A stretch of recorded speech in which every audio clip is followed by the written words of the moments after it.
நான் படிச்சு முடிச்சுட்டு வெளிநாட்டில் போய் வேலைக்கு சேர்ந்துப்பேன். நீக்கா? நான் நல்லா படிச்ச பையனை பார்த்து கல்யாணம் பண்ணி வெளியூர்ல செட்டில் ஆயிருவேன். ஏம்மா வெளியூர்ல போய் செட்டில் ஆகணுங்கிற? ஏம்மா நீ அம்மா கூடயும் ஒத்தாசையா இருக்க மாட்டியா? அம்மா என் கல்யாணத்துக்கு அப்புறம் ரொம்ப தூரம் டிராவல் பண்ணி வந்து உங்களை பார்க்கணுமா?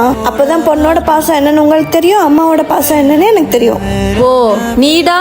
நான்லாம் ஃப்ரீடமாக இருப்பேன், உங்கள் யார் டார்ச்சர் இல்லாமல், முக்கியமாக உங்கள் டார்ச்சர் இல்லாமம்மா.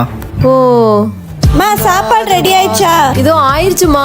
அம்மா நீ போட வேண்டிய என் ட்ரெஸ் எங்க? டேய் அந்த ரேக்ல மடிச்சு வச்சிருக்க பாருடா. அம்மா என் டிஃபன் பாக்ஸ் எங்கம்மா? மா என் ஜெட்டி எங்கம்மா? அம்மா என் ஷூ பாத்தீங்களா? மா என் ஷார்ட்ஸு? அம்மா கேக்குதா? மா நான் கேட்டுட்டே இருக்கேன். ஐயோ அம்மா அம்மா அம்மா எதுக்கு எடுத்தாலும் அம்மா.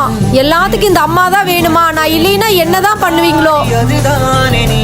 ஐயோ பசிக்குது. அம்மா ஏமா யோசிச்சுக்கிட்டே இருக்கிறீங்க? புரியுது, நாங்க 2 பேரும் இல்லாம நீங்க எப்படி இருக்க போறீங்கன்னு யோசிக்கிறீங்க, அதானே?